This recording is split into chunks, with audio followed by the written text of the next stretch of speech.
If you've had a slice for years and it just won't go away, I'm going to show you 3 mistakes you'll probably be making that doesn't fix things at all. Now, the first thing that I see happen so often is people laying the club shaft down or even attempting to lay this club shaft down. What happens is that the slice is happening due to the club face predominantly also being caused by the club path. Now, what happens when we simply just lay this club down or try and get things shallower, which is a huge buzzword in golf, is that club face opens way more. So if I just simply lay the club down, if I just show the front camera in front of me here, the club face, if I just simply push the right elbow forwards, push the handle forwards, you can see what happens to the club face. If I then also add this kind of rotation to the right shoulder and forearm along with this now, you can see how wide open the club face is. If I put that into a tilt now, you can see that club face is way more to the right of the target. So that's only going to accelerate the slice, make it happen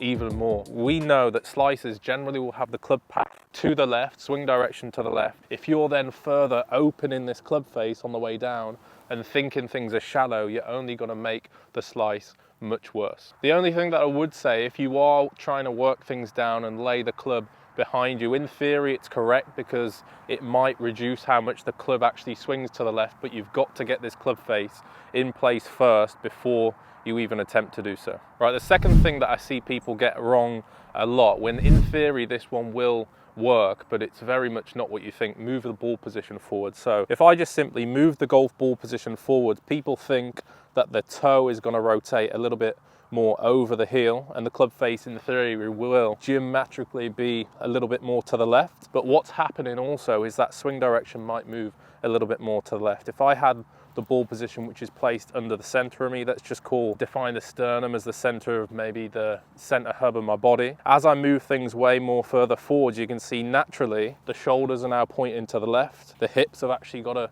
go in that direction as well, which means as this club reaches its furthest point, which might be in line with the sternum, as things keep going left, you can see that swing direction goes left. So my natural instinct, if I just move the ball position way further forward, to even reach that, I've got to start doing this, which again makes the path go a little bit more to the left, might cause that slice to happen a little bit more. So just as a little reminder, I'd keep the ball position maybe a club's width inside that lead heel, and that might even help you get the club path a little bit more inside, might help you fix the path and the club face as long as we are rotating things appropriately. Let's give these a go now just to begin with. So I'm going to move that ball position just inside that left heel. It's not too far forwards. I'm going to really focus on the things and the accumulators that I've got to do firstly with this just to get the club face a little bit more left to impact. So I sometimes just like to feel that in the golf swing, a few really slow practice swings.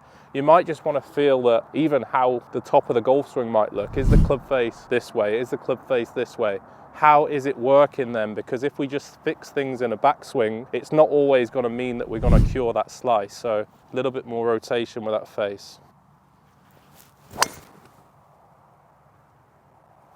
Perfect. Overdone that one a little bit, but if we're fixing a slice, I don't mind seeing more golf shots go to the left. Just a little add-on to that second point now. I mentioned fixing things at the top of the backswing doesn't always work. It can do in some circumstances. A lot of golfers might try and get that club face really shut going back, and then it's shut at the top of the backswing. What your natural instinct is to do now is to find some loft. We know the driver hasn't got much loft on it anyway. So if I take all of that loft off going back, we're only inclined to then further open things on the way down. So fixing things in the backswing doesn't always work. Is the club face open at P6? Is it then open at P5? Where is this club face starting to open? Have a little look at that and you're going to find that cause of your slice and your open club face. Right, third and final point to fixing this slice, understanding that this driver swing is very much different to an iron swing. Now we know an iron swing, we want to create some form a forward shaft lean here with the club shaft in relation to the head. If I simply just do that, maybe it's a little bit more flexion that I have, you can see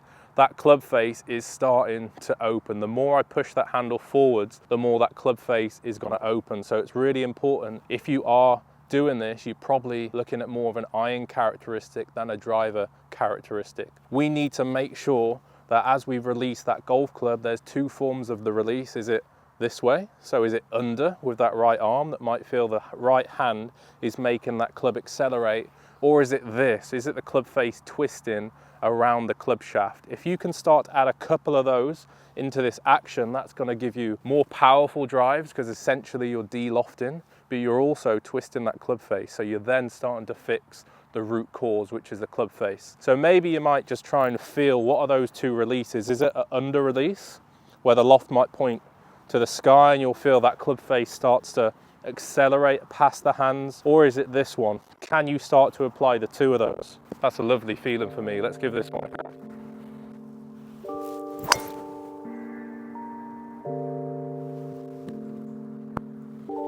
Great. Stay tuned for the next videos and let me know down in the comments what you want to see here on the channel next. Hopefully that helps you fix that slice forever. Make sure you like, comment, subscribe, and thanks for watching.